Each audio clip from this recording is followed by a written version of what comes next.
to that is, well, why do we travel? Why go to Paris? Why go to London? Why go to Japan? It's because it does something to you that's different than just looking at a photograph. You experience it in a different way, and it changes your perspective. It makes you a better person. It makes you understand other cultures and civilizations and other people. It makes you have more sympathy.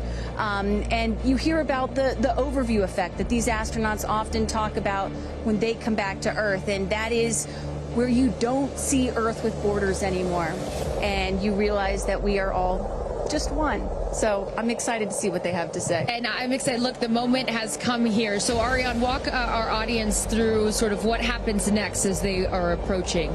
Sure. So they have just driven down the road to space, the 2 miles. They're going to go to the north end of that circle and jump out of their Rivians and take a cool shot, a photo that is, with the rocket in the background. Again, all of this is very tightly choreographed, and we want to make sure that they do this quickly so that they can get back in the Rivians, go back around the circle to the base of the tower.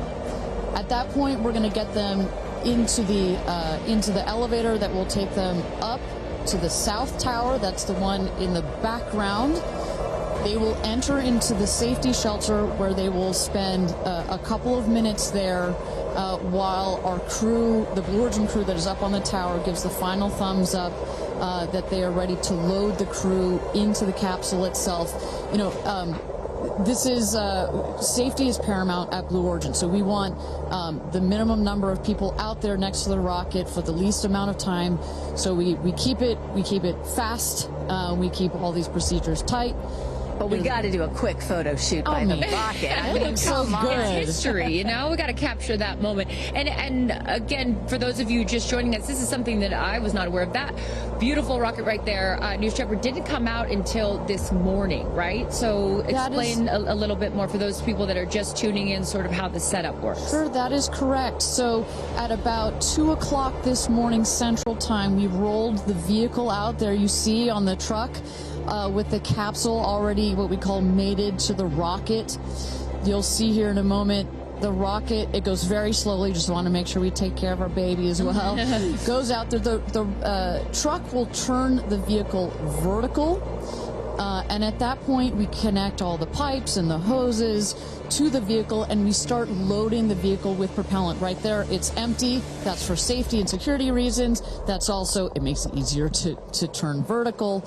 We'll load the vehicle with propellants all the way up to the last moment. We put in there, you heard it earlier in our webcast, liquid hydrogen and liquid oxygen. Those are the two propellants that fire into what we call our BE3 engine, our Blue Engine 3.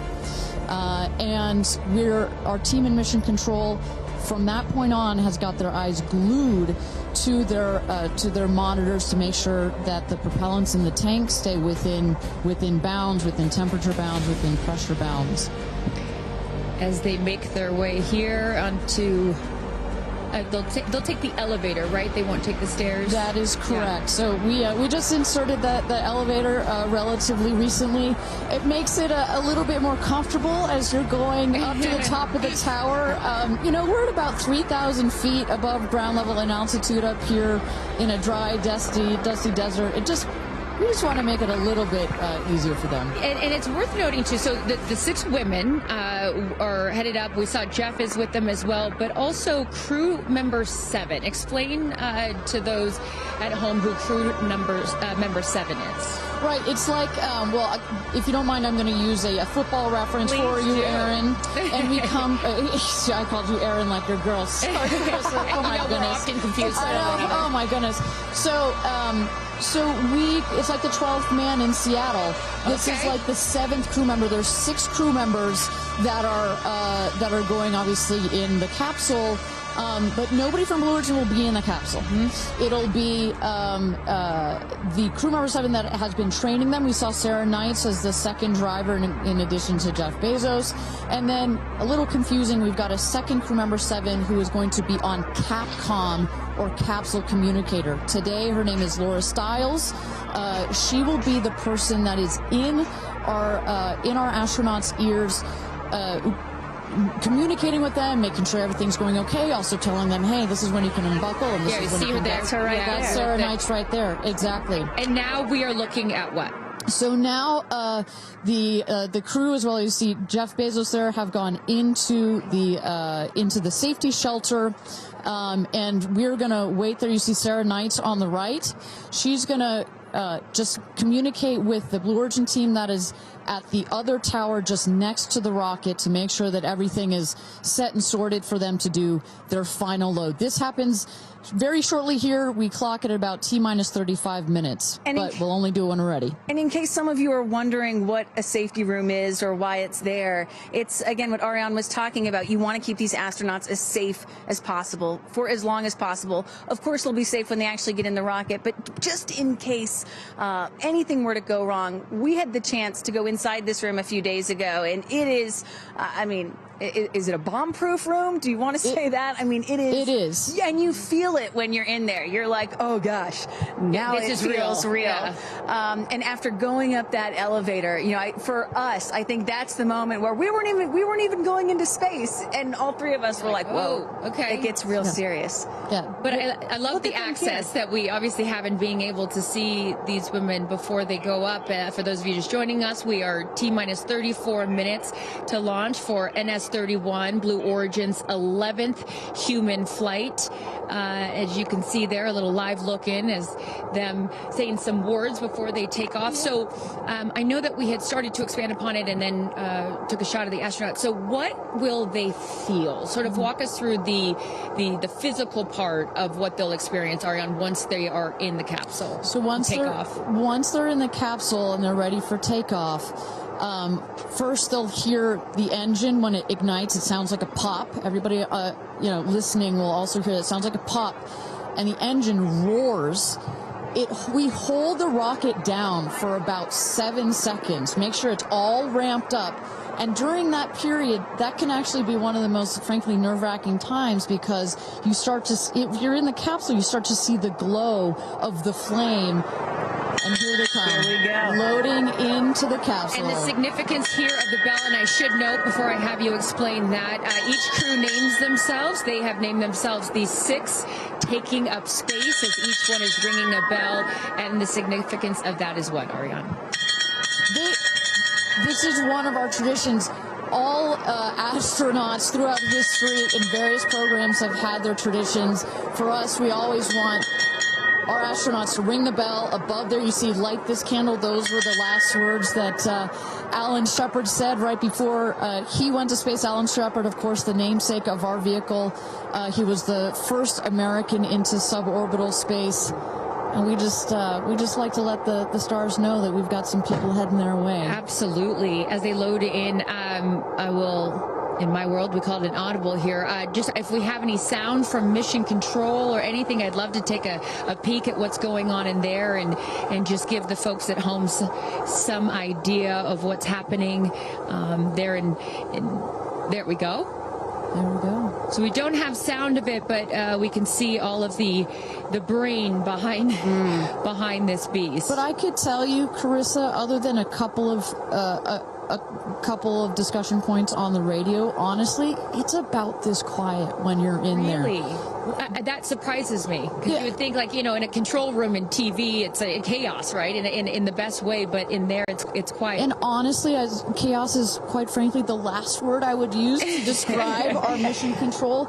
This team, they're working through very specific procedures on a very specific timeline. They've done their own rehearsals over and over again. We also want to keep the communication line open if anything, if anybody's got to call it out.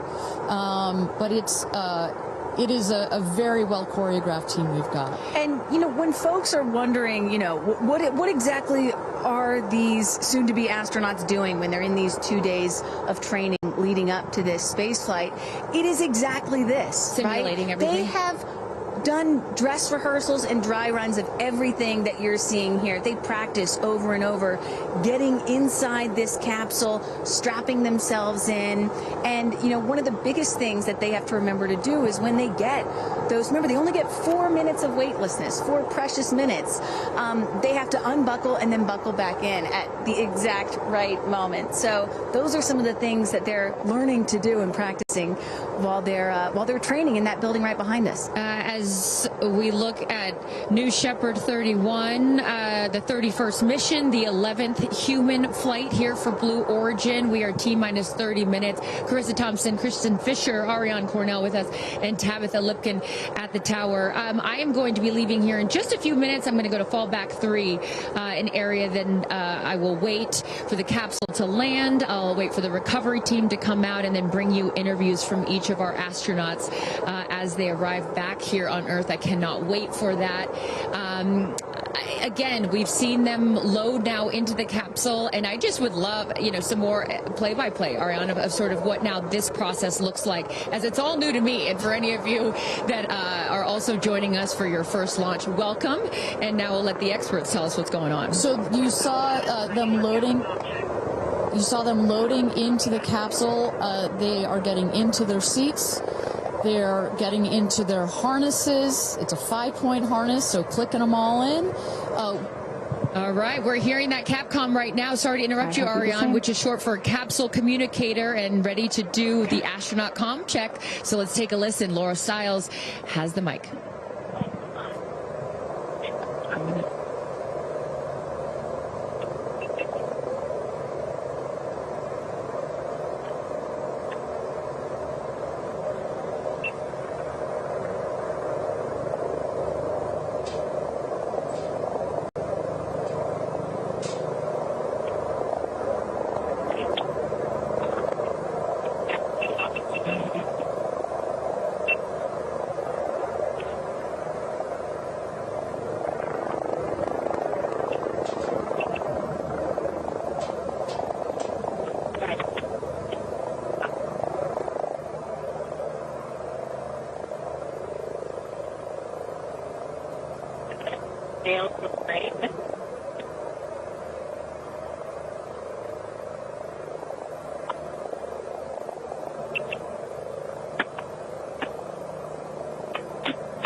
Welcome back, everybody. We are at T-minus 26 minutes and 50 seconds to go until NS-31, Blue Origin's 31st mission for our New Shepard rocket, our 11th human flight. I'm Ariane Cornell here with Kristen Fisher at the desk. Carissa Thompson has left to get into place for her viewing spot for the launch. We are waiting on Capcom, or the capsule communicator, to run the comms check with our astronauts. But Kristen, we were just talking a second ago about what's going on here. You see our crew member 7, Sarah Knights, who's coming out of the capsule there. She has helped load our crew into the capsule, has done just a double check, making sure those seatbelts are nice and tight, as well as make sure that the earpieces and everything are set for our astronauts. I should note, just as we give kind of we got this beautiful aerial shots this morning of the rocket. We have these sunshades you see on the at the top of the capsule, that kind of white square. We've got one there in the foreground, and coming around you'll see another one on the back. Those windows are so large that it can kind of act like a greenhouse in there, and especially down here in the West Texas desert, it can get a bit toasty in there. So we've got some nice sunshade for their comfort. And I love that we can see some of the crewmates inside the capsule as they're getting strapped in. I think you could see Lauren Sanchez right to the left of the hatch right there from that camera shot. So pretty cool that you can see them this close to lifting off.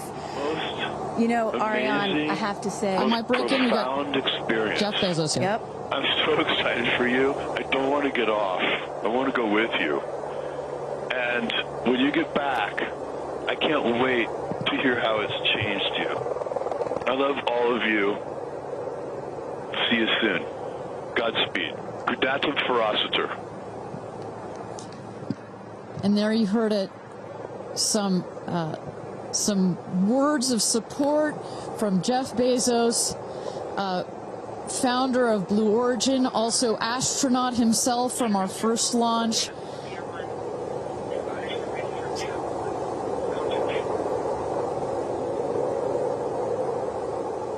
So, of course, Lauren Sanchez is Jeff's fiance, one of her supporters. But as we mentioned before, we've got lots of friends and family that are supporting the rest of the astronauts here. They are out at the viewing tower. Let's turn it over to Tabitha. Tabitha, have you had a chance to chat with some of the family members out there? You know, a lot of friends and family have come out here, and it is an exciting vibe. I am standing by with two women who need no introduction. And Kris, I have to start with you. What is it like to be here, and what brought you all the way out here to this launch? Well, Lauren and Jeff, we're here to support our girlfriend and our friends, and I never thought that we'd be talking to you from a space launch.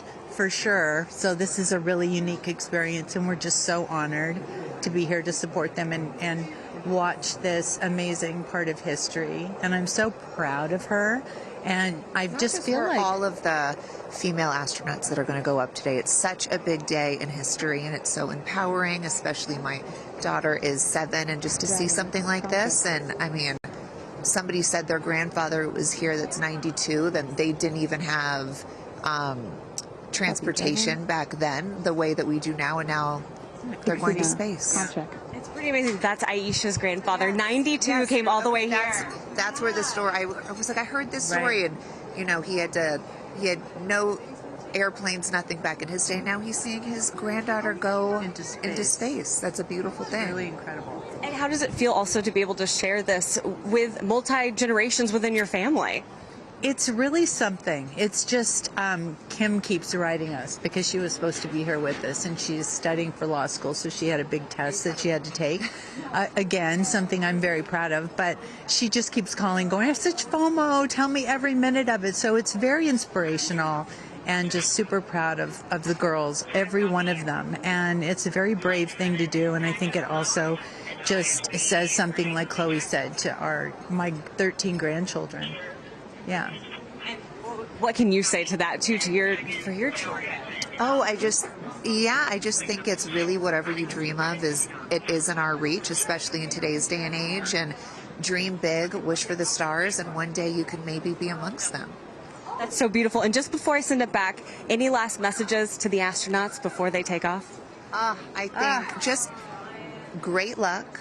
Be present. I mean, I'm so excited. I love the messaging that we keep receiving from the staff here at Blue Origin is don't film it through your phones, look through your eyes, be as present as possible. They will supply all the content that we need and to give to our families, but I love just being in the moment.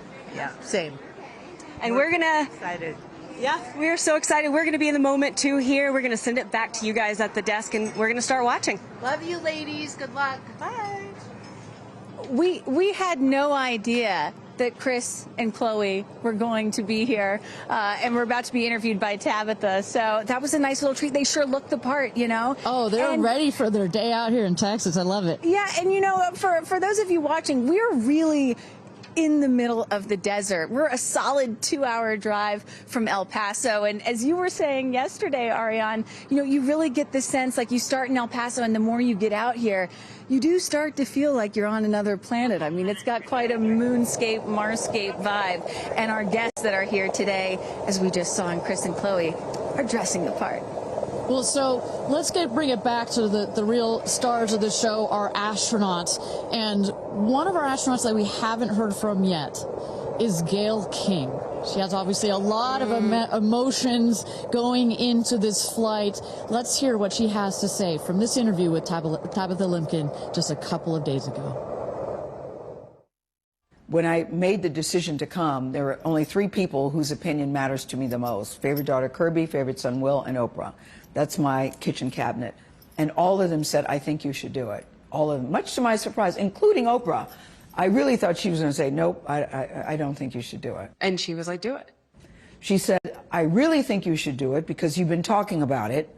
And when it comes back and you're not on it, you're going to be kicking yourself saying, I could have gone and I didn't. And I don't want to have to hear about it for the next few years. And, you know, I think everybody in this group is a storyteller and explore, and to be able to take this message and tell other people what it was like from our different perspectives, I think is very significant.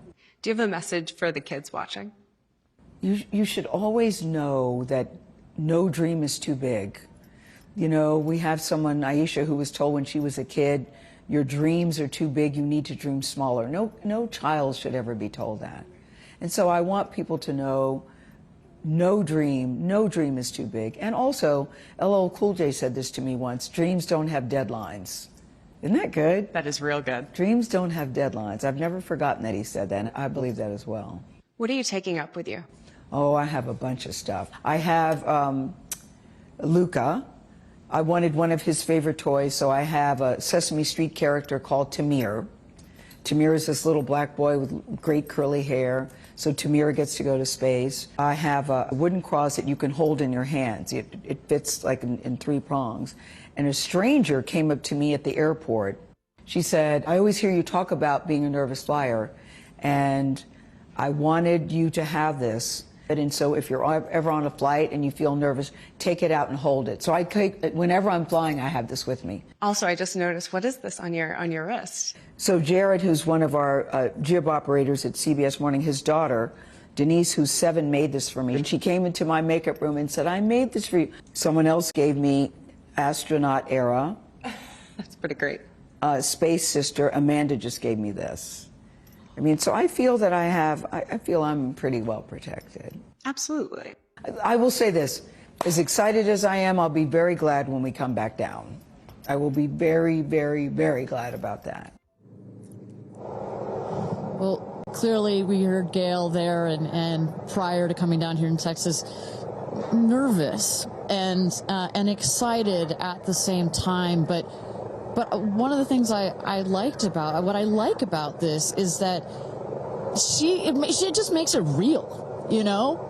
Regardless of who you are, this is a nerve-wracking experience, and the fact that she's so authentic about it, but also, more so, she is stepping so far out of her comfort zone.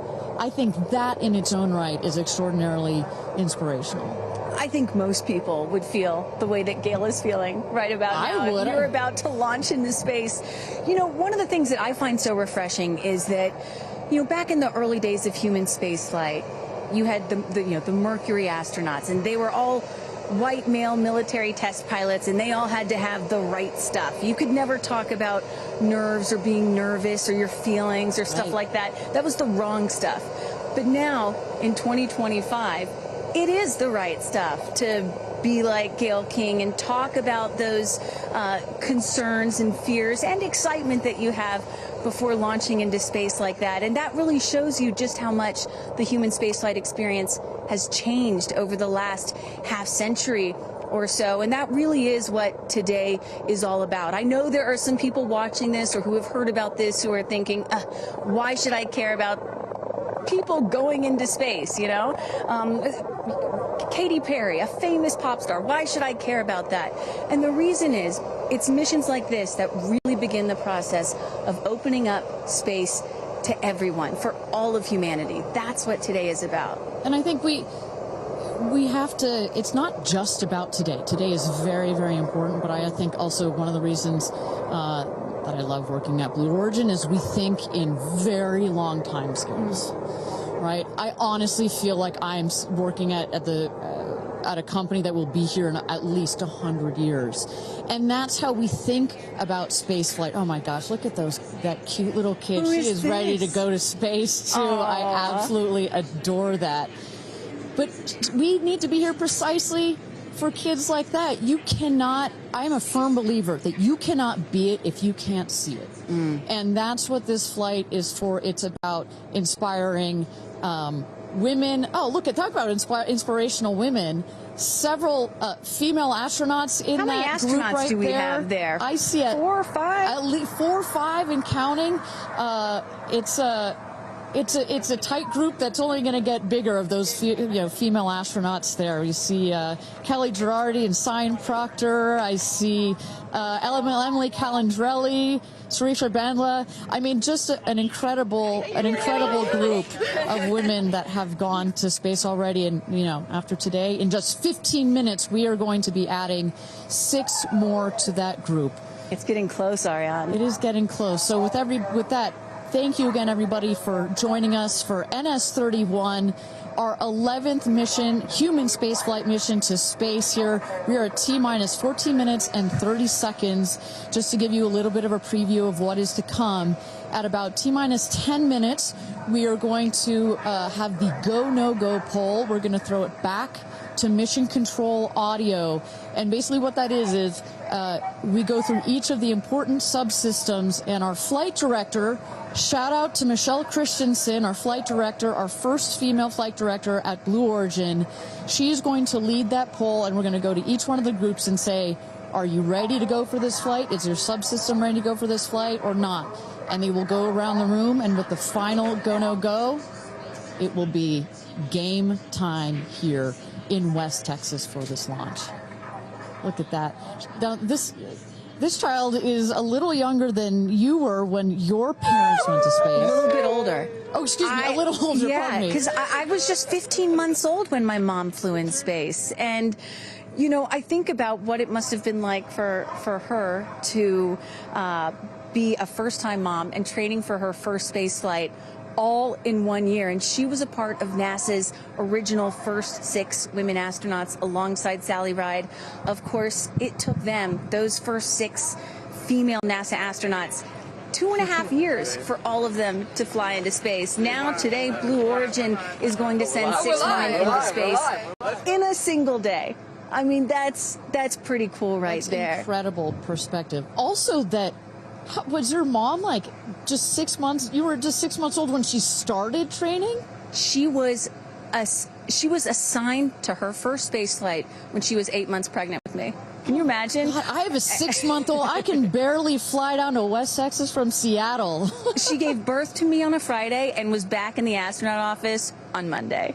I don't recommend doing that. As a mom of 2 myself, you're a mom of 2, I probably wouldn't do that. But respect. She did, Respect, that's huge. But I've asked her, I'm like, why did you do that? And she said, because I felt I had to prove something. I felt that I had to, pave a trail for women to come. And so as I'm sitting here today, I'm thinking a lot about what she did, the sacrifices she made to make what's happening today. Again, it's not normal. Human spaceflight will never be normal or routine, but this is the beginning of making this kind of travel. We got 4 moms on board, a grandmother, making these types of people going into space very routine. Now, talking a little bit about that, getting back a little bit into the flight profile and what they're going to feel as part of this now routine flight. So The 6 astronauts are currently in the capsule right now, all strapped in, ready to go. Their audio is working. We are waiting for the T-10 here for the go no go poll. At T-0, you guys are going to, all of us will hear the pop. That's the ignition of the BE-3 engine. It holds down the rocket for about 5, 6, 7 seconds. Inside the capsule, they'll start to see the glow of the flame, and then they will lift off. They will take off. They are in a somewhat reclined seat, and they'll start to feel the G-forces on their body. And so kind of like sitting in a car that's accelerating, it pushes you back against the seat. That's the same here, except they're going up. They will accelerate to they'll have 3 Gs. So here on Earth, we're at 1 G.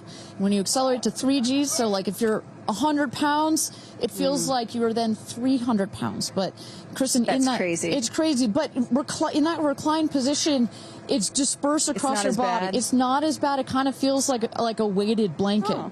And then it nice eases and cozy. up. It's nice and cozy as it gets nice and dark. I'll take a weighted blanket right about now.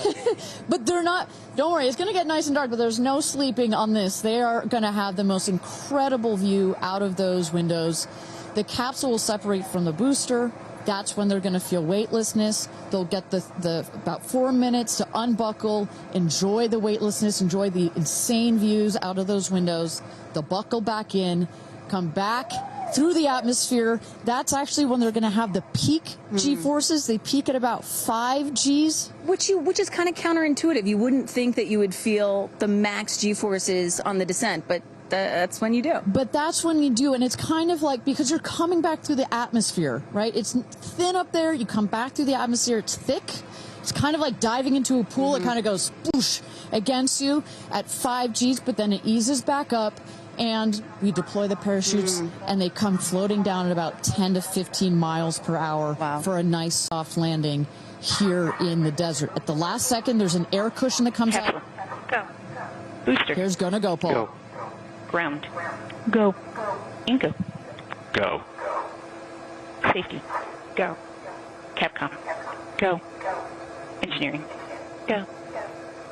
This is the flight director. New Shepard is go for launch. Booster, commence terminal count. Protocol flight. Yeah, baby. Go for launch. My favorite words. It's getting real. T-minus 8 minutes and 51 seconds. Until our 11th human space flight, the first all-female crew flight to space. All 6 of our astronauts are loaded in the capsule, waiting for just 8 minutes and 30 seconds to go here. Now, Kristen, we just kind of walked through the flight profile, what it's going to feel like for our astronauts. Oh, we got Carissa up on the tower to chat with more friends and family. Carissa, who you got out there?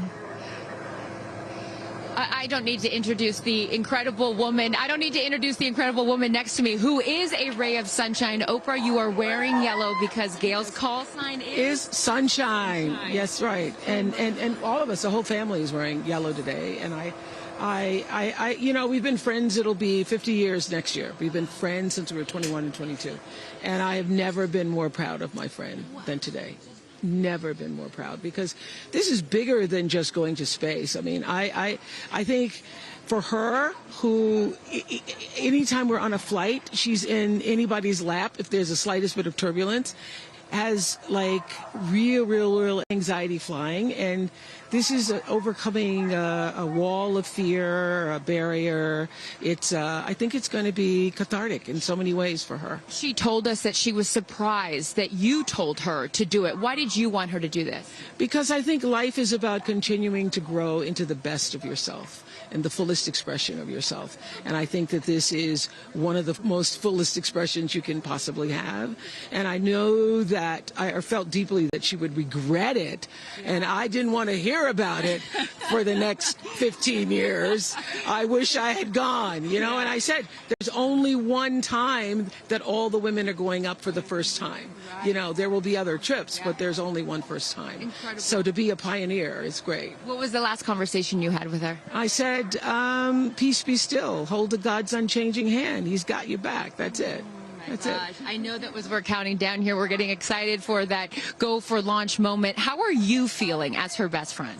I feel so calm. I don't think I've ever been more calm because I think it's already done.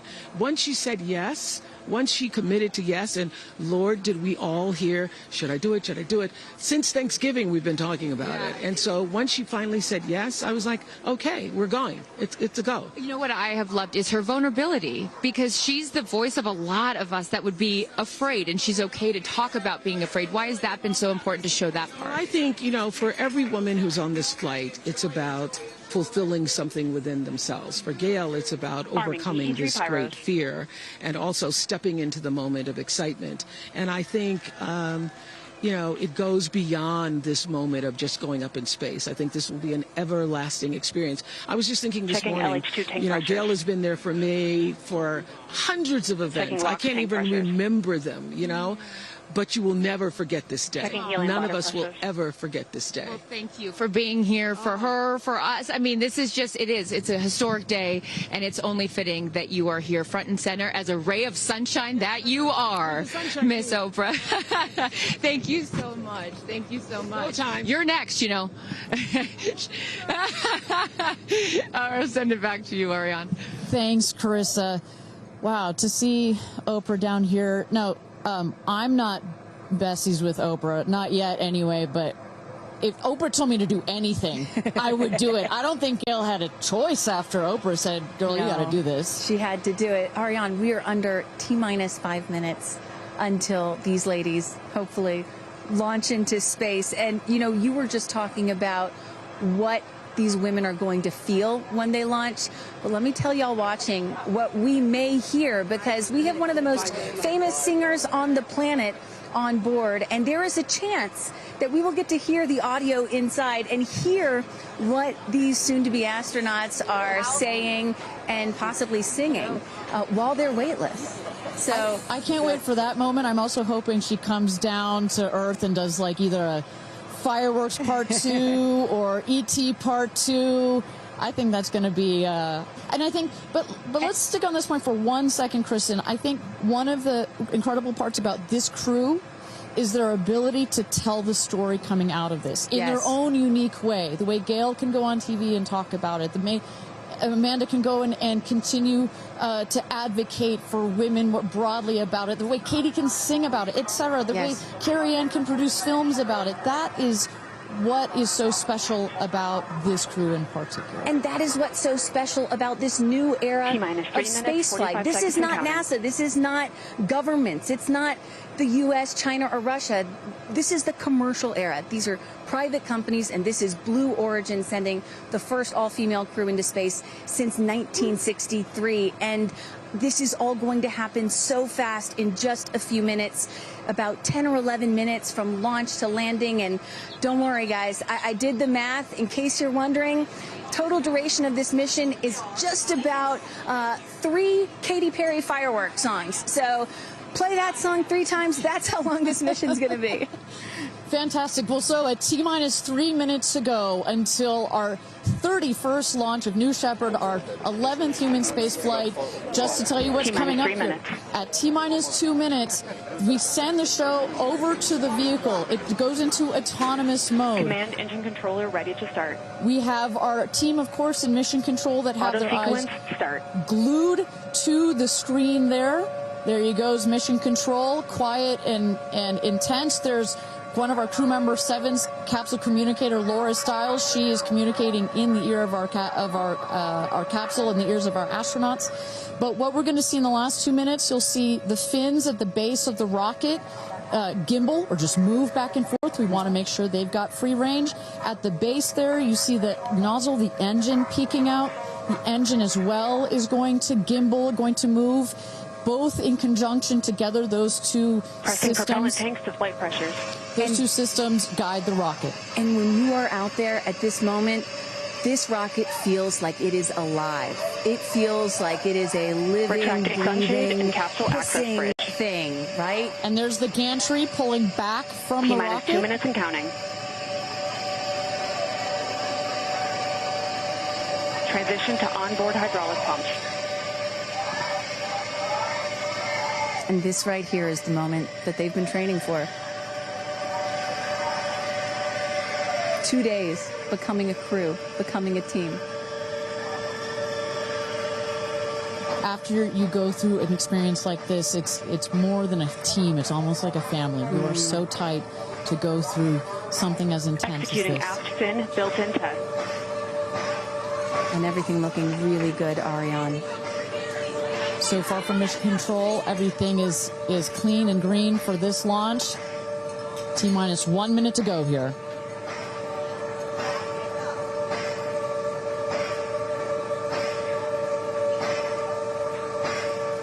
Engine thrust vector control built-in test in work. Vehicle is now on internal power. So in a moment here, we'll see those, what they call the bit checks, the built-in test checks. As you mentioned, Kristen, inside the capsule, you know, as you said, this is like a bridled beast. This thing wants to take off. Switch to onboard helium. Here we go. Good luck and Godspeed, ladies. We're cheering you on from Let's planet launch Earth. this Thrust rocket. termination system is armed. T-minus 22 seconds and counting.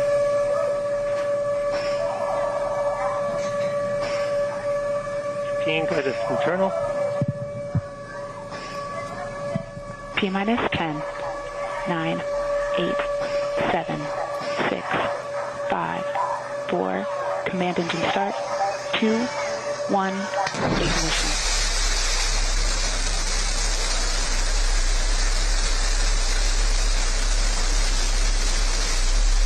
Liftoff. New Shepard has cleared the tower.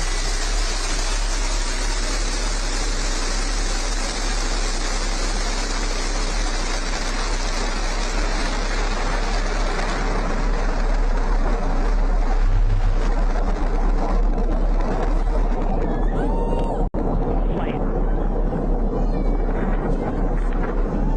6,000 feet climbing.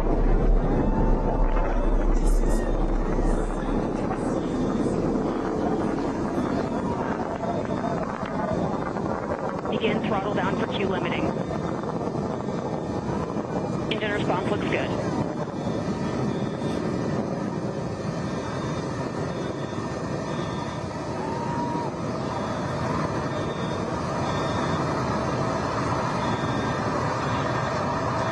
Max Q, maximum dynamic pressure.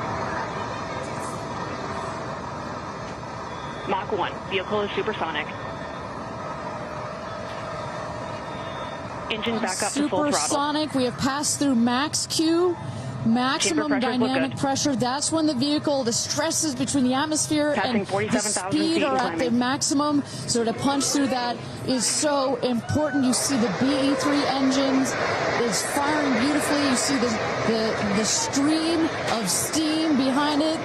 Those ladies right now are having an incredible view on their way to space. Passing through 80,000 feet, 1,300 miles per hour. You're going to peak at about 2,300 miles an hour over Mach 3, 3 times the speed of sound. Shortly coming up, we'll have MECO, main engine cutoff. We will turn off the engine, but the two craft, the capsule and the booster, will continue their ascent to space. Stand by, MECO.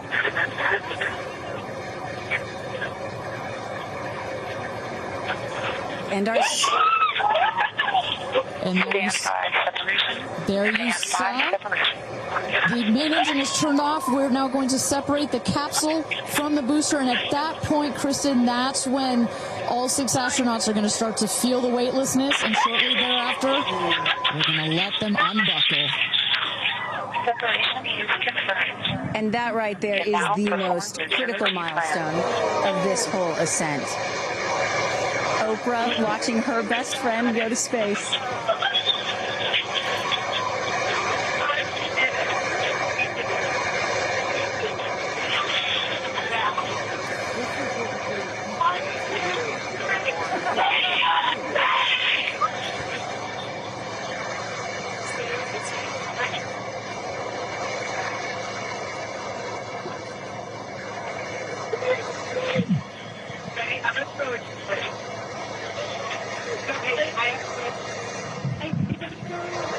And the two craft is separated. Put it up there. Put it up there. 328,000 feet, 100 kilometers. Welcome to space, ladies, or shall I say, astronauts. Oh, the moon! You guys, I have to tell you, look at the moon. Look. Oh, my God. Oh, my God. Oh, my goddess. That's our pink moon. I love you, Jeff Bezos. And just in case it wasn't clear, So much. those are the astronauts. Those are their voices that you're hearing. And there, they have hit apogee, the highest point in flight, well over 345,000 feet, well over the Kármán line. Wow.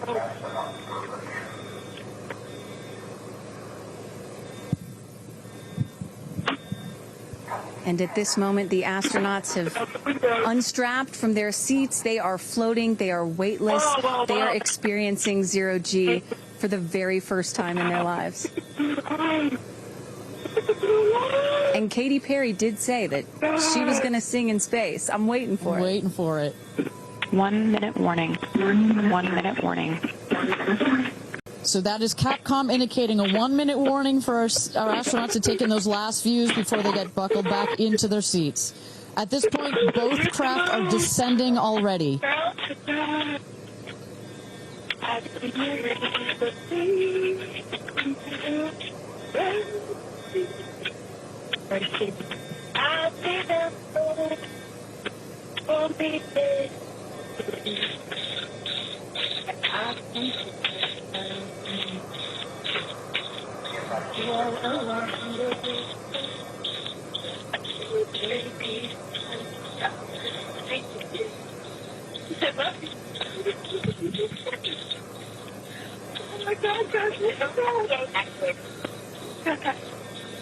Wow, so peaceful.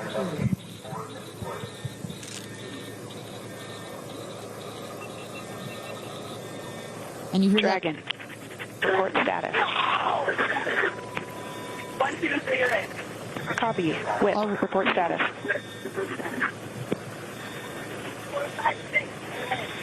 Copy. All astronauts in seat. And a great piece of news there. All astronauts are back in their seats. You see the two craft now that on the bottom, that is the rocket that is screaming back down to Earth. The rocket will beat the capsule to its landing spot just 2 miles north of where it's taken off from. At the top of the rocket, you see a couple of fins that have popped out. Those are to stabilize the rocket as it comes into land. Shortly thereafter, you will see the drag brakes that deploy that will cut the speed of the rocket in half. And then in the last moments, and there it is. We can see it from the stage. There comes the rocket down. It's going to relight its engine. We can also see a sonic boom. We're going to hear that shortly here. And remember, this is something that had never been done before until just a few years ago. Truly the stuff of science fiction that you're about to watch in just seconds. Drag Here we brakes. go.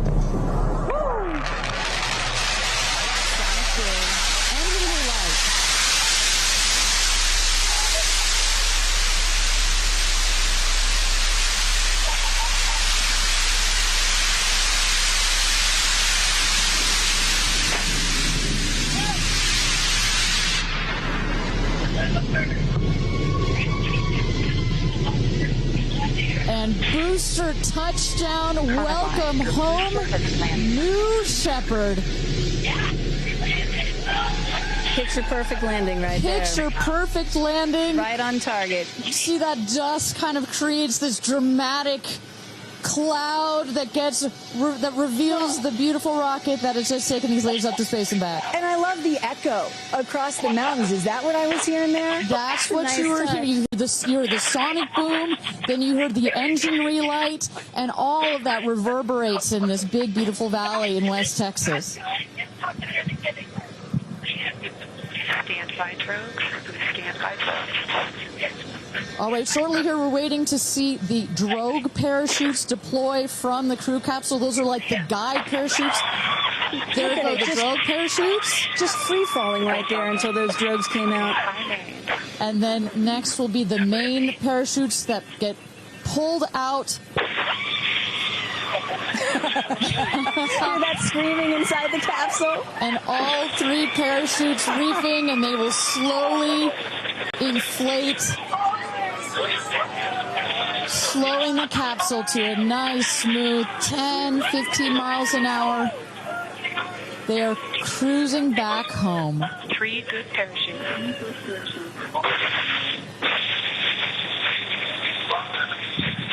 And I tell you, Kristen, from having gone through all of the simulations, I have gone through all of the training. They put you in the capsule that simulates all of this, including the sounds, and when you hear the motors of the parachutes pop out, that is the best moment in flight. Because I know Blue Origin does everything they can to make this as safe as possible, and y'all have an impeccable safety record, but it still has to feel really good when you know that you're coming back to Earth with those parachutes fully deployed.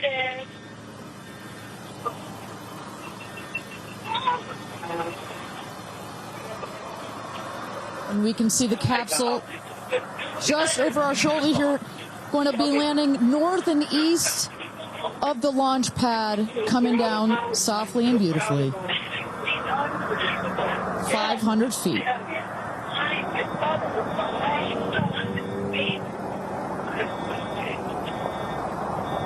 And you will see a puff of smoke when it touches down, a puff of dust. That's normal. A puff of dust, last milliseconds, air cushion that will kick up the dust. It's a very soft landing despite the sporty perception. There it is.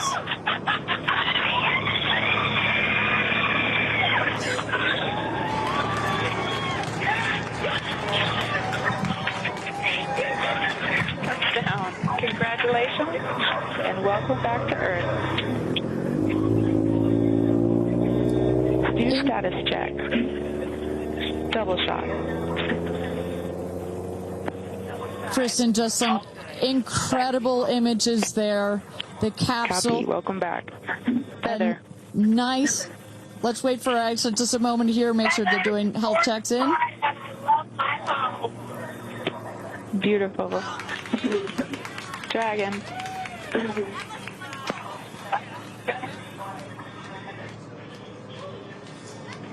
Yes, and as you heard it there, everybody seemed to be just as ecstatic to be back here, back on Earth. Everybody appears to be fine. Beautiful shot there of the capsule down in the desert. As we were just saying, it looks like a tough landing, but it is an air cushion in the last milliseconds that just makes it even softer. I will also note the parachutes landed very close to the capsule. That's just an indication that there's not very much wind out here today. A beautiful day for a launch and landing.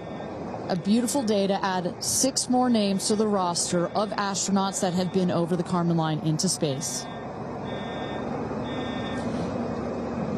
Carissa Thompson, what's the view from your road to recovery in the truck? Oh my goodness, you guys, as I've told you, this is my first launch. So standing out here with family, that moment of watching the rocket, and both incredible emotions, relief, excitement. You saw Oprah's emotion, Orlando Bloom, as I was walking jump in the car to go meet everybody and recover, he was like pretty good. So I can only imagine how these astronauts, now that we can officially deem them astronauts, are going to feel. I can't wait to get their reaction. We are headed out there now. I will check back in with you as soon as I have them. Sounds good, Carissa. And as everybody can see, she is those recovery crews are screaming out there. So we actually send them out as soon as we spot the capsule. And there's little Rose, Katie's daughter, who is just Daisy, excuse me, who is just seeing her mother go to space and come back. I'm sure she cannot wait to say hello. So, but as I was mentioning, the recovery crew is heading out there. We send them out as soon as we can see the crew capsule and spot the crew capsule descending. There will be at least 2 trucks that go out there. What you'll see is they will come around the capsule. We also have crew member 7 who's in there. She will run out, go around to each window, make sure that each astronaut is fine, and the recovery crews will safe the capsule before we exit the astronauts. You know, it's hard to pick a favorite moment, right? Launch, landing, it's all good. But the moment coming up might be my absolute favorite, right? It's the moment the recovery team gets out there, then all the friends and family, and we get to see the astronauts emerge from the capsule, and we get to hear what they thought from the last, 10 minutes or so that they were up in space. And I think one of my favorite things that I've ever seen in covering space, certainly with Blue Origin, was that moment for William Shatner, Captain Kirk, as he emerged from the capsule. And this is exactly why you want to send people that are not just professional astronauts into space. What he said was so moving that day. 100% agree. But it's not just the astronauts that are here that are being moved by this event. We've got Tabitha that's with some of the friends and family out there. Tabitha, give me an update from the viewing platform. I mean, not a dry eye in the stand, I tell you right now. Chloe, I just want to know from your perspective, that moment, what was it like? I don't think I realized how emotional it was going to be, and I literally had chills all over my body from the second it launched until the moment I just saw it land. And it's sort of hard to explain, because I don't think you would be that emotional, but it's incredible. It takes your breath away. And I feel like I have all this adrenaline and I'm just standing here. Right? It's very true. Same. It's really, first of all, we're so thrilled that the girls are safe and everything went so well. And so that's a relief, because, I'm sure there's a lot of nerves up there, but to hear the girls screaming and having such they said they saw the pink moon. Yeah. I heard the audio. I was like, that is the coolest thing. So I cannot exciting. wait to get the footage from inside and to see that. I want to hear every little emotion that they had, and we can't wait to see the footage from inside. What are the chances? The pink moon, the rocket launch. It's so exciting. It's a great day. It's been a pretty phenomenal day. So when are you guys going up is the real question. Oh my gosh, I don't know, but this made it a little more enticing, I will say. But I don't know. But I've learned to never say never. Right. That's right. You can go on behalf of the rest of us, but thank you. I think we'd all drag you off of the tarmac before we let you go up. But I like you being an observer. Okay. Yeah. We love being able to share this experience with you, and thank you for sharing how you feel out here with our audience. So it's been really, really incredible. So yeah, the emotions are high because it's so exciting and energizing. And gosh, Kristen, Ariane, I don't know what to say. I did cry. I didn't think I was going to cry, and I cried. Tabitha, I love you putting them on the spot there. Chloe and Kris, are you guys going up? Keeping up with the Kardashians In space. We're waiting for it. That's the all next all lady launch. Well, thank you so much, Tabitha, for that. And you could see that, you can hear that, you can hear from Tabitha. Even she is emotional and has tears in her eyes. When you're down here for one of these launches, and Carissa, when we get her back on the line, I'd love to hear her thoughts on this. The intensity and the energy and the emotion out here, even though you're in this remote place, but it all gathers here in this valley, and it's really intense. No matter how many times I've seen all 31 of our launches, it gets me every time. Well, anytime somebody says, I don't get it, what's so exciting about space? Come to a launch. Come see a launch in person, and then you'll change your mind. And, I'm just, as we await the moment where these astronauts emerge from the capsule, I'm reminded of what William Shatner said on his mission. He said, "What you have given me is the most profound experience I can imagine. I hope I never recover from this." And I love that. I hope I never recover from what I just experienced. And one of the neat things about this is these women were not in space for several days where they had time to get acclimated to it.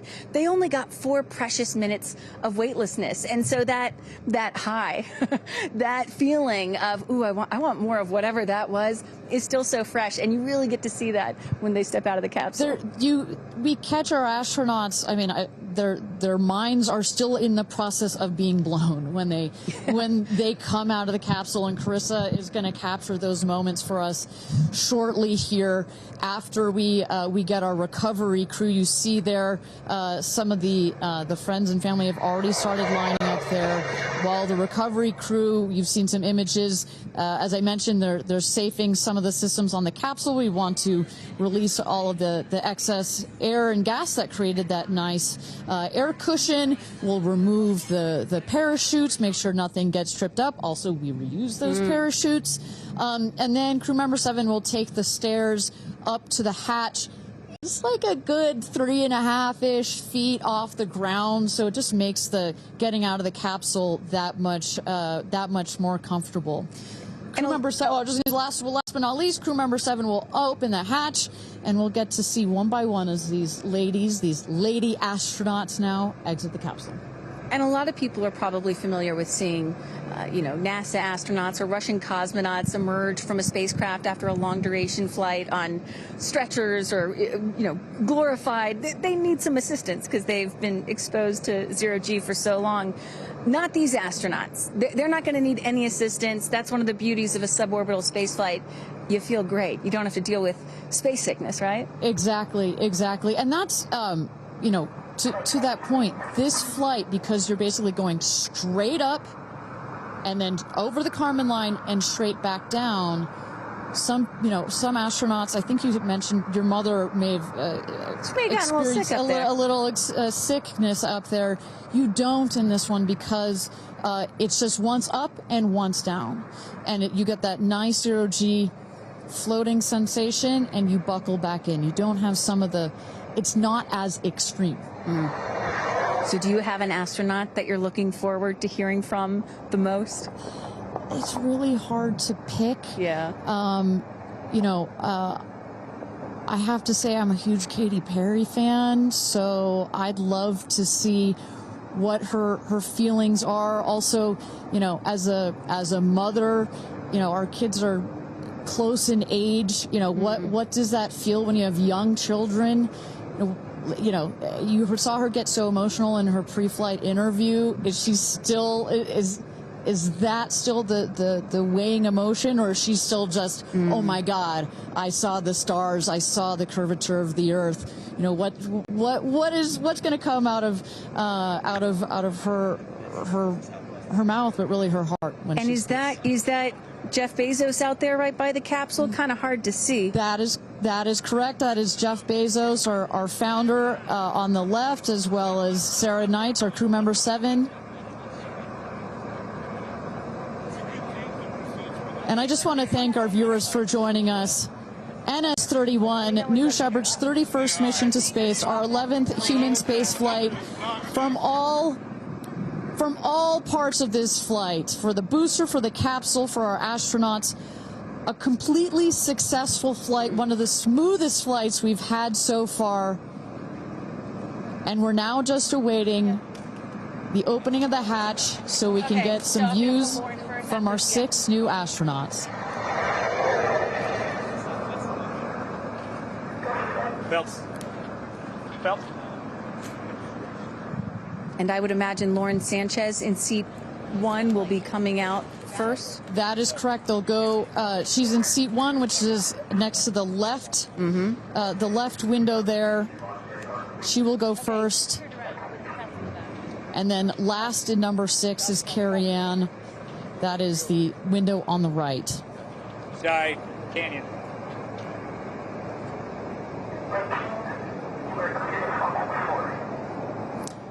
See those vans arriving. Those are friends and family.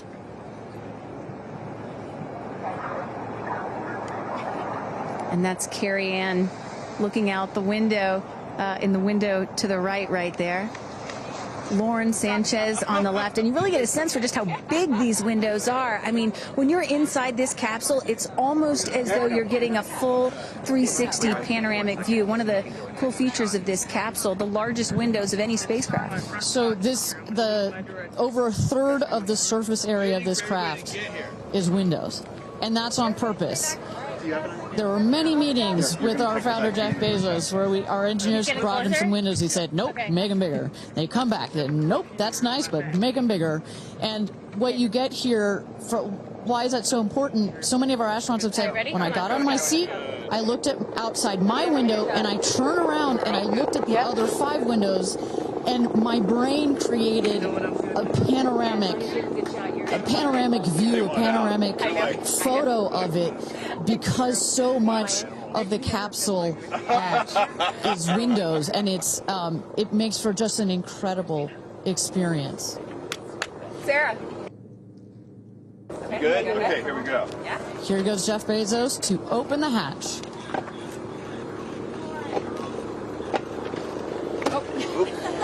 She didn't really close it again. Come on out, guys. Yeah, of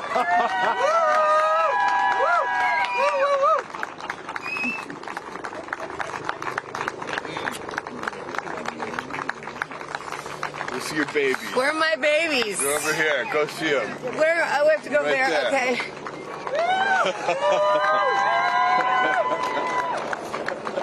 Katie! Woo!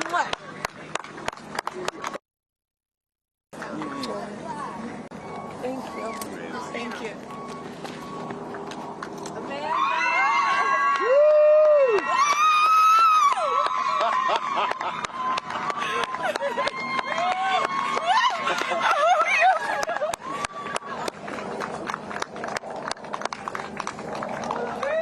Aisha!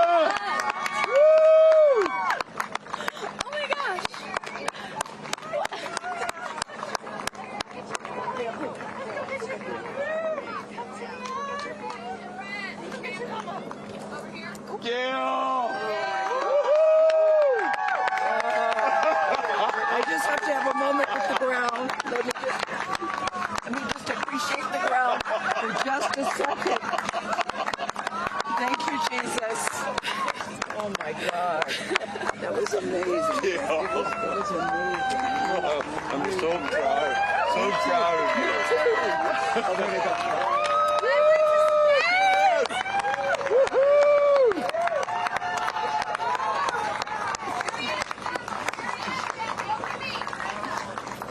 Amazing. I'm so proud of you.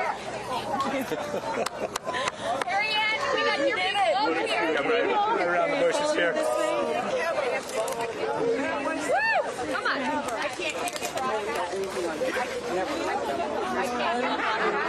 I have no, it's not working. So someone just tell me when we're on. Does anyone have our on? All right, and you just saw it there. All 6 astronauts coming out, all ecstatic. Katy Perry and Gayle King both kissing the earth. Very happy to be back down here, but clearly ecstatic. I don't know about you, Kristen, but my favorite was Lauren coming out and saying, "Where are my babies?" Oh. And I also loved Katy Perry holding a daisy, I believe, and holding the daisy up to the sky after her daughter Daisy. Sweet moment. With that, let's turn it over to Krista Thompson standing by outside the capsule. I don't really have words for it. Oh my God, Lauren, I want to cry just seeing you.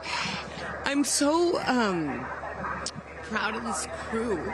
Like, I mean, Gayle, you know, we were just talking in the capsule, doesn't even have ear piercings. She's so afraid to do anything. And she got in that capsule, and I think, like, it profoundly changed her. I mean, for me,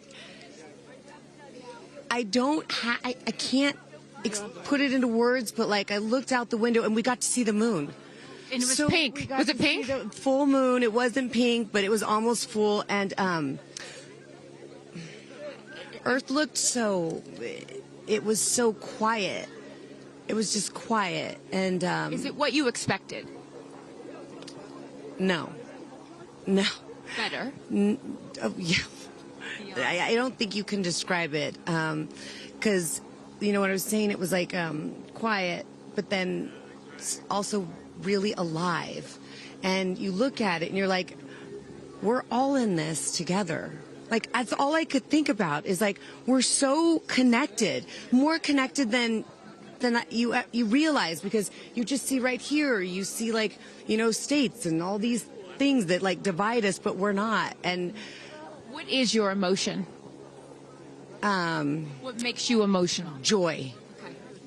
Complete and utter joy and gratefulness. Like, it makes me want to come back and just hug everyone and be like, oh my God, we're in this together. Like, that's what this is. And Jeff had told you that it will change you more than you know, and I know you're only a few minutes removed from the capsule, but I can tell already. Emotional. Yeah. To be this I did. I'm like, I don't cry that often. So I didn't expect to be this emotional, but it's also all the love that was in that capsule, and all the heart and the feelings and all the things, and like seeing Jeff before I left, I just went, I had to come back. I mean, we're getting married. If I didn't come back, that would be a bummer for me. Only you, by the way, would say this to me. You said, Jeff, if you don't want to marry me, you don't have to send me to space. Don't have to send me to space.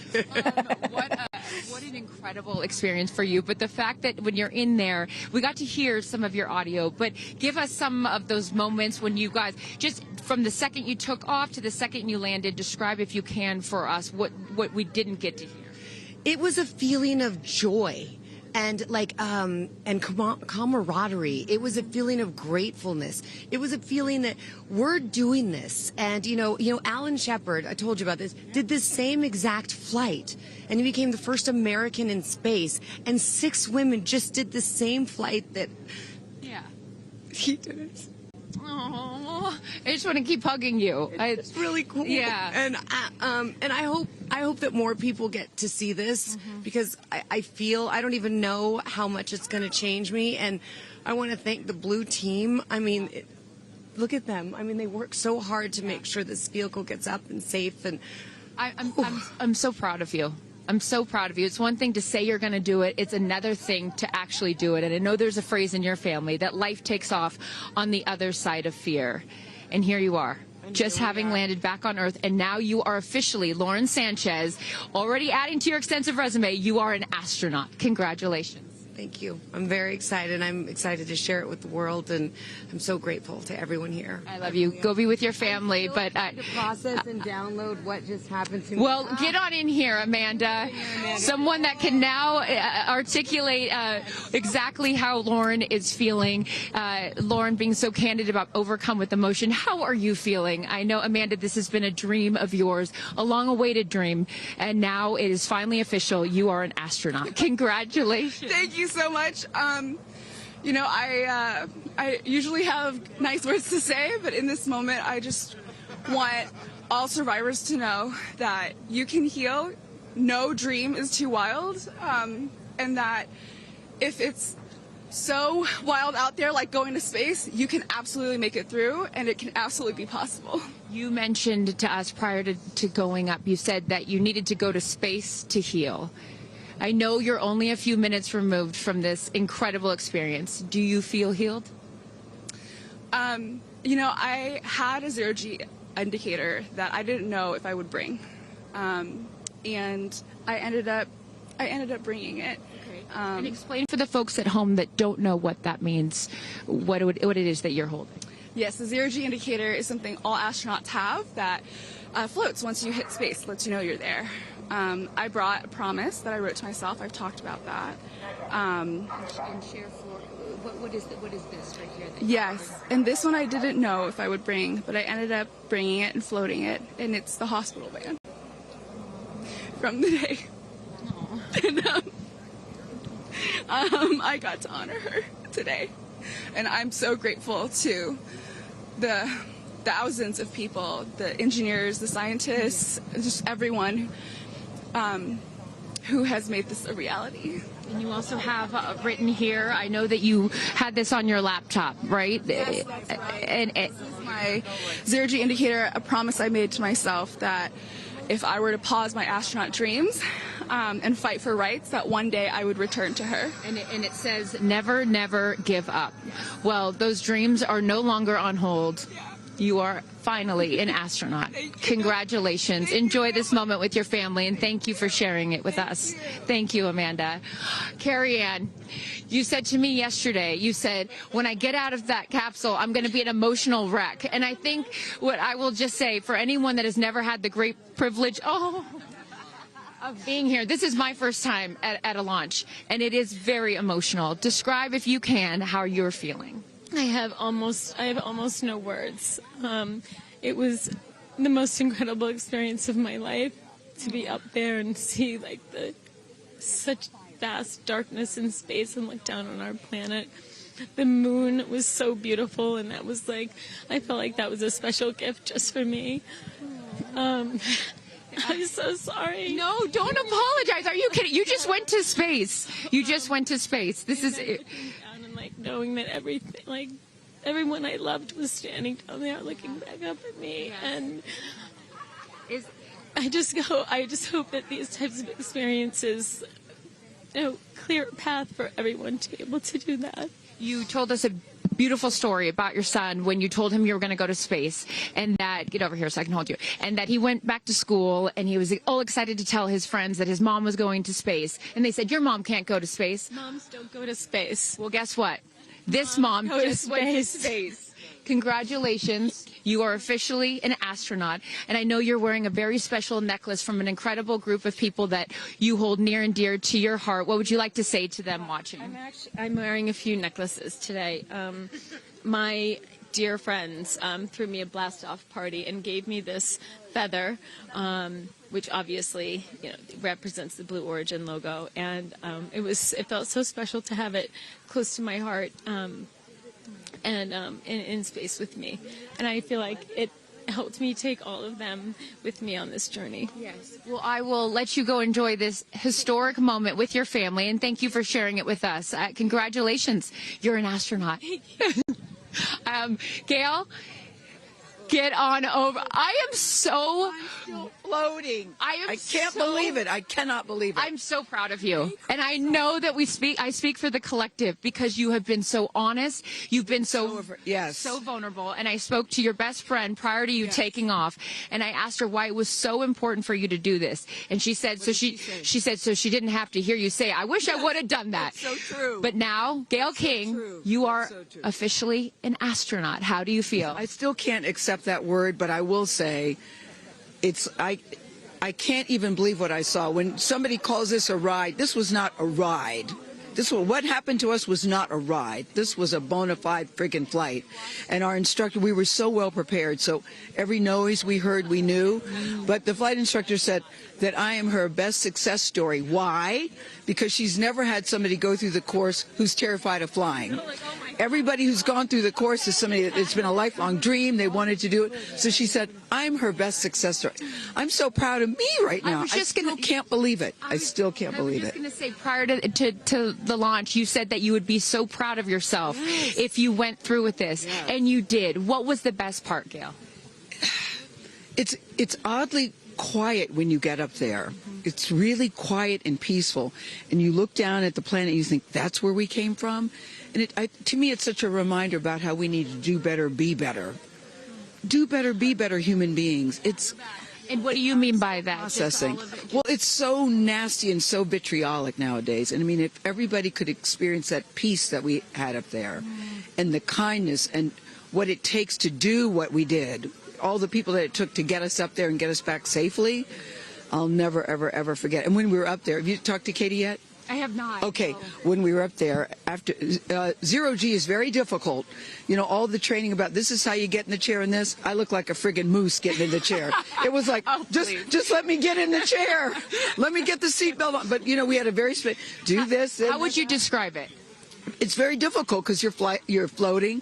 But the best part was when we got back in our seats after zero G's, Katy sang "What a Wonderful World." She did? Isn't that nice? Oh, come on. She sang "What a Wonderful World." I see dreams. Oh, yes.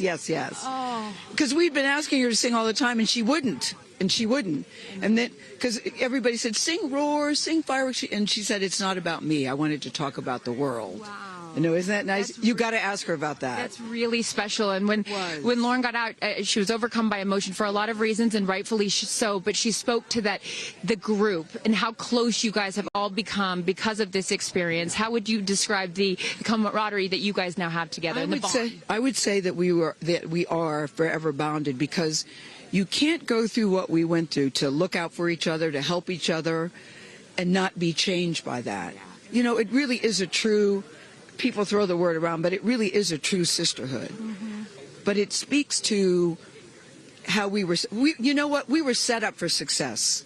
The training was so, I can't stress this enough. The training was so friggin' good. We were set up for success.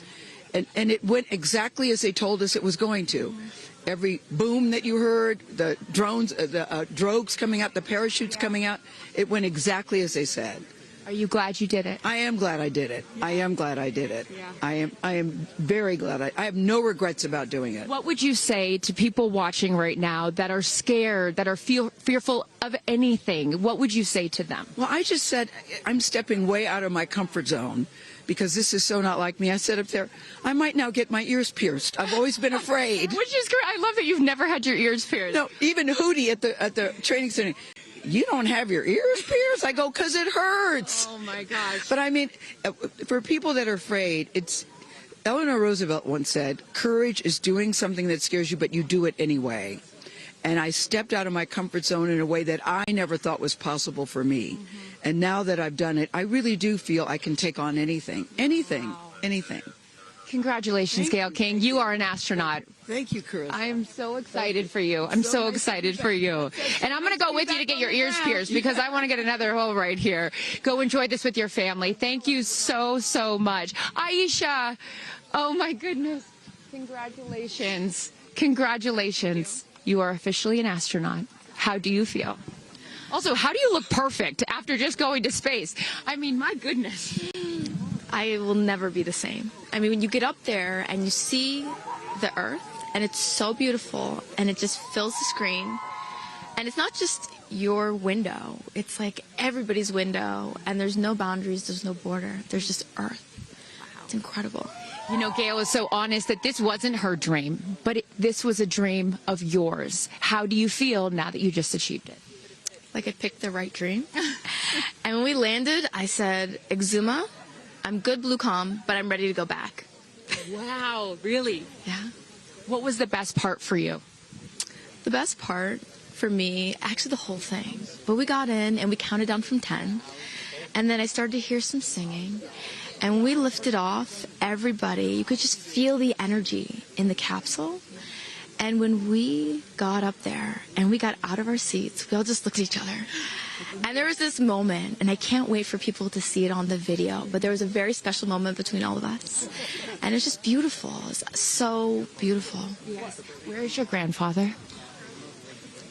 Your 92-year-old grandfather, who I know you were so excited to bring. What did he say to you when you got out of this capsule and got to see him for the first time? He said, I was really worried for you, but then Oprah squeezed me.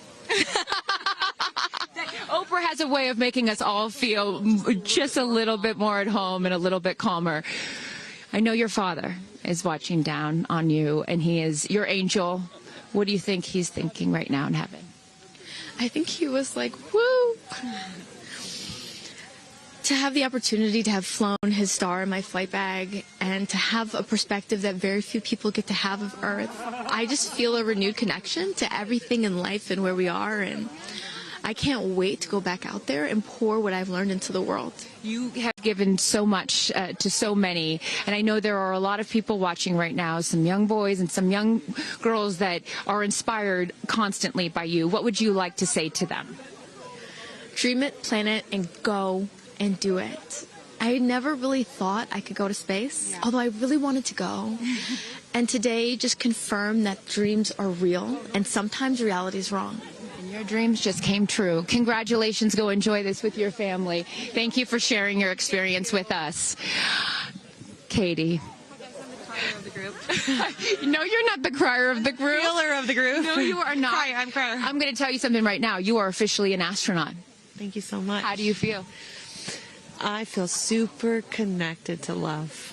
so connected to love. I think this experience has shown me you never know how much love is inside of you, like how much love you have to give, and how loved you are until the day you launch. We had these incredible shots of Daisy watching you as the rocket, it'll make me cry, as the rocket's going up, and she was so proud. Just kept saying, "Mommy, Mommy." And I know you'll feel the same way when you watch it. And you brought a real-life Daisy up. That's it was right. important for you, not only because it's your daughter's name, but why else was that important to bring it? Daisies are common flowers, but they grow through any condition. They go through cement, they go through cracks, they go through walls. They are resilient. They are powerful, they are strong, they are everywhere. Flowers are, to me, God's smile, but it's also a reminder of our beautiful earth and the flowers here and God's smile and the beautiful magic that is everywhere, all around us, and even in a simple daisy. So to really appreciate it and remember it and take care of it and protect it. Gayle shared with us the song that you sang when you got up there. What a wonderful world. Why was that important to sing that particular song? I've covered that song in the past, and obviously, like, my higher self is always steering the ship, because I had no clue that one day I would decide to sing a little bit of that in space. But I think that it's not about me. It's not about singing my songs. It's about a collective energy in there. It's about us. It's about making space for future women and taking up space and belonging. And it's about this wonderful world that we see right out there and appreciating it. This is all for the benefit of Earth. You have done so many incredible things in your life, selling millions of records, selling out stadiums. Where does this experience rate for you? This experience is second to being a mom. Wow. Yeah, that's it. And that's why it was hard for me to go, because that's all my love right there. And I have to surrender and trust that the universe is going to take care of me and protect me, and also my family and my daughter. Because, like, I am full up from being able to get that gift of being a mom. And to go to space is incredible. And I wanted to model courage and worthiness. And fearlessness. You did. You said you wanted to go to space for the fearless women in your life as well, your sister and your mom. Yeah. What was their reaction when you got to see them after you got off the capsule? I have only seen my mom, and I was like, "Are you okay, Mom?" She just knew. She knew. She was totally okay. And I'm sure she was speaking in tongues underneath her breath, as she does all the time. She would do that for anything else, but definitely today. But she was so super confident. My mom, she has this thing where she can see. I mean, even down to the name of, like, the capsule being tortoise. I know you spoke to all of your fans about that the capsule's named tortoise, the feather on the side, that, you know, the symbol of Blue Origin, all of those gave you confidence that this was the right thing for you to do, correct? Yeah, because I just asked for a sign from the heavens, from my angels, and they're like, well, here's the feather, which is what your mother calls you, and if that's not enough, the capsule's named Tortoise, which is your second nickname that your mother calls you. And I'm like, okay, I'm going. Yeah. I got the message, and I'm going to get the message. Before I let you get back to your family, I just have to ask you, describe for us, because you're so brilliant at putting, you know, words together and describing moments that we can all appreciate later. How would you describe the moment when you took off and then the moment you landed? The moment, I mean, it is the highest high, and it is surrender to the unknown, trust, and this whole journey is not just about going to space. It's the training, it's the team, it's the whole thing. I couldn't recommend this experience more. This is like up there with all the, you know, different tools that I've learned in my life, from meditation to the Hoffman process. This is up there because what you're doing is you're like really finding the love for yourself, because you got to trust in yourself on this journey, and then you're feeling the love when you come down, for sure, and you're feeling that strength. So I feel really connected to that strong divine feminine right now. By the way, you're such a badass. I love that the month of April, you're like, I'm going to space and I'm launching my tour. I mean, it's really incredible. Now I know I'm asking this question for your fans. Will you write a song about this experience? Oh, for sure, 100%. And not only that, I got to reveal my set list for the tour on a butterfly. How apropos. Incredible. Just flying in space. I don't know if anyone's ever in space. I don't know if anyone's ever done that before, so I'll just There's a lot of things that you have done first. You are now officially an astronaut, and let me just tell you, on behalf of everyone here at Blue Origin, our webcast, and everyone, all of these individuals that put this incredible thing on, congratulations. Thank you so much. Thank you for sharing your experience. Is it a 10 out of 10? That's my review. 10 out of 10. You There's definitely no go for it. 10 out of 10. Thank you, Katy. Congratulations. All right, you guys, so many fun moments that we'll continue to see as we get the footage. But I'm going to send it back to you and let these incredible astronauts enjoy their time with their friends and family. Thank you so much, Carissa. Wow. Kristen, I mean, 6 inspirational women in their own right, eloquent. I could not be that eloquent coming down from space. You know, you heard Katy Perry saying 10 out of 10, but number 2 experience only to being a mother. What were some of your takeaways from what we just heard? You know, Gayle King used the word sisterhood. I'm feeling the sisterhood today. First all-female crew to space since 1963, and that was a solo mission, Valentina Tereshkova. And I'm with an all-female broadcast team here at Cheers, Launch sister. Site 1 in Blue Origin. Ariane, it has been a complete honor to work alongside you. It has been such an honor to watch all of the things that these women and their loved ones have said about what this experience means to them, because I am a firm believer that if you don't understand why people come out here to watch a space flight, it's just because you haven't seen a launch yet and you haven't been a part of this experience. And I truly believe what we witnessed here today is something that will continue to open up spaceflight and this experience for all of humanity and our little ones at home. 100%. You know, I said it earlier. You can't be it if you can't see it.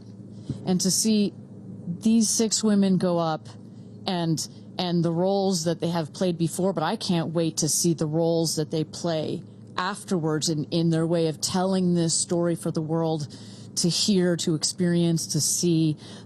This is just the beginning. So I want to give a shout out to them, because as you saw, that is coming out of your comfort zone, whether you wanted to go to space or you're like Gayle and you didn't anticipate it. Thank you for trusting yourselves and to their families and trusting their loved ones with Blue Origin. We are very proud to do that. I'm so proud of Gayle King, too. I wonder if she's still afraid to fly on airplanes after flying to space. Have we cured her of her fear of flying? I don't know. We've cured her for getting your ears pierced. So there like, we go. Baby We'll take steps. that one. Let's start with that one after this not so baby step.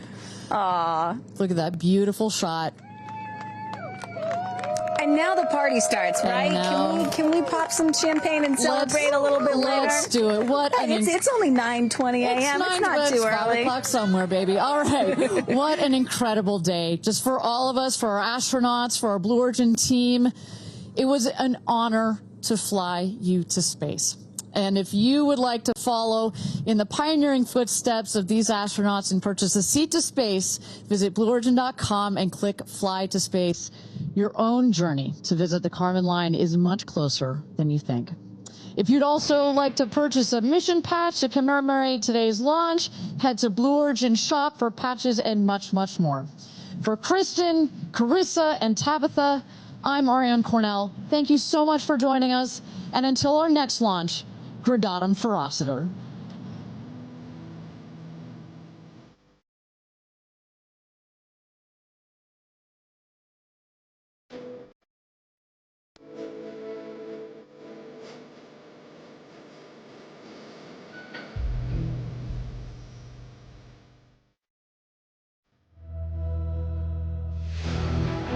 Have you ever dreamed of going to space?